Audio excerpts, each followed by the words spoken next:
Hai, nama aku Daireen, dan aku kecanduan punya anak di umur 17.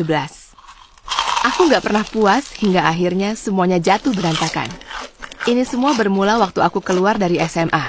Aku anak 17 tahun tanpa pekerjaan dan orang tuaku kesulitan menghidupi aku dan 2 adikku. Jadi, sebagai anak paling tua, aku perlu cari cara untuk mulai menghidupi diriku sendiri. Tapi siklus kejam antara nggak punya pengalaman dan nggak ada kerjaan tanpa pengalaman membuatku putus asa. Itulah kenapa aku tergoda punya anak. Aku bertemu Joseph di agensi lowongan kerja. Dia cerewet banget. Dia bilang tentang klinik kesuburan di mana dia kerja sebagai pendonor.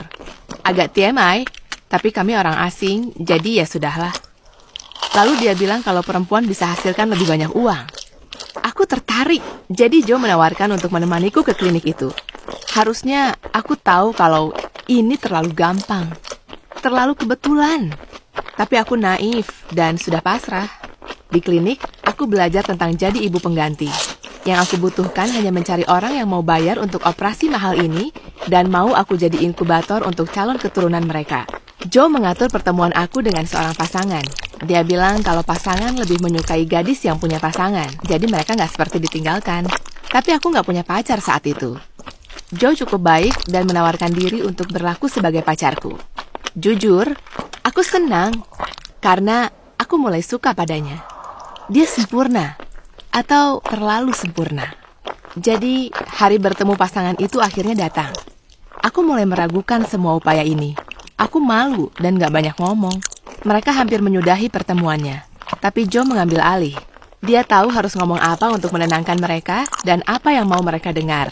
Dia ngomong hal baik tentang aku dan tentang hubungan palsu kami kalau aku jatuh cinta padanya.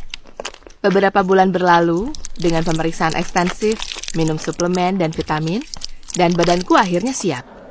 Joe berada di sisiku selama ini. Yang tersisa hanyalah menyampaikan berita ini ke orang tuaku. Aku nggak berani, jadi aku bilang aku mau pindah kota untuk belajar. Mereka sangat senang dan bangga padaku. Mereka nggak pernah tanya aku mau belajar apa. Sepolos itu orang tuaku. Semua berjalan lancar. Aku nggak kebayang gimana semua ini bakal berakhir. Anyway, sekarang aku butuh tempat tinggal. Sekali lagi, Joe menemukan rumah yang nyaman untuk kami di pinggir kota dengan biaya terjangkau. Nggak pernah ada orang yang mengurusku sebaik dia. Aku tanya Joe kenapa dia membantuku. Dia kaget sesaat dan mengaku kalau dia mencintaiku. Jadi, di sanalah aku, hamil dan tinggal di rumah berpagar putih dengan pacarku. Ini lebih dari apa yang bisa aku impikan. Pasangan itu sering mengunjungi kami. Joe membujuk mereka bilang kalau aku butuh matahari. Jadi mereka membelikan kami tiket liburan sebulan ke Bahama. Aku sering mengirimkan foto liburannya ke orang tuaku. Sebelumnya, aku belum pernah keluar kota. Dan sekarang, aku minum Virgin Mojito di pantai dengan pria yang aku cintai. Aku suka kasih sayang dan uang yang kami dapat dari pasangan itu. Tapi, kadang aku membayangkan ini bayi kami. Aku pikir kami bisa begitu selamanya. Tapi, nggak lama kemudian, semua jadi hancur. Ya, kami melakukan itu 5 kali lagi. Operasi, liburan, kompensasi.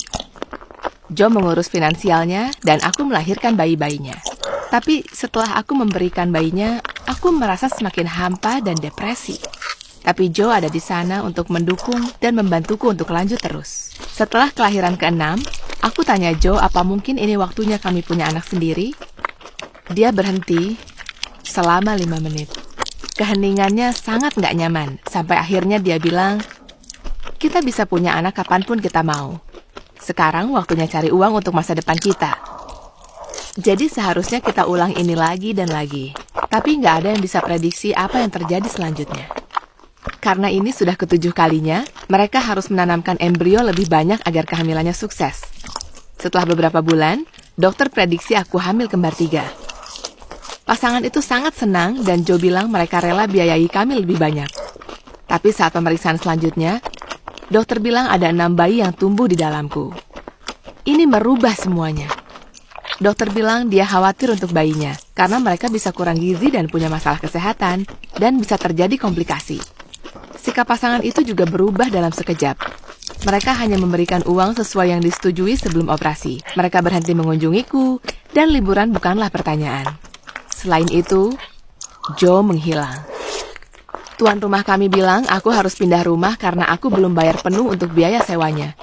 Ternyata pasangan itulah yang membayar kontrakan kami, dan Joe hanya mengumpulkan uang yang dia dapat dariku. Dan lagi, semua pasangan memutuskan kontak denganku karena Joe terus meminta uang dari mereka atas namaku, terus-menerus. Sekarang, aku harus kembali ke orang tuaku, tanpa ijazah, dalam keadaan sangat-sangat hamil. Mereka menerimaku tanpa memarahiku, namun mereka tidak mengerti gimana aku bisa menyerahkan bayi-bayiku. Masa hamilku sudah mencapai akhir dan aku harus dirawat di rumah sakit. Jadi aku dan ibuku beli keperluan di farmasi. Dan surprise, surprise, siapa yang aku lihat di samping klinik bersama perempuan hamil lain? Aku mengejar Joe dan aku mau menghadapinya. Tapi ketubanku pecah. Ibuku membawaku ke rumah sakit. Operasi sesarku mengalami komplikasi dan bayi-bayinya pada kurus. Tapi selain itu, mereka semua sehat. Wanita itu berubah pikiran waktu dia melihat bayi-bayinya.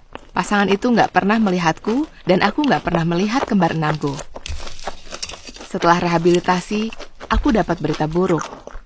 Aku nggak akan bisa melahirkan lagi. Jadi inilah aku, 25 tahun, tanpa uang, pekerjaan, atau kemungkinan untuk membesarkan anakku sendiri. Dan aku nggak pernah lihat Joe lagi. Tapi kadang aku bertanya bagaimana kabar bayi-bayiku. Aku merasa punya banyak kasih sayang untuk diberikan. Berat rasanya untuk menerima ini. Tapi kalau aku mau beri kasih sayang ke seorang anak, ada banyak yang membutuhkannya. Jadi, aku adopsi anak. Dan aku sangat bahagia, karena Kinan kecil adalah buah hatiku.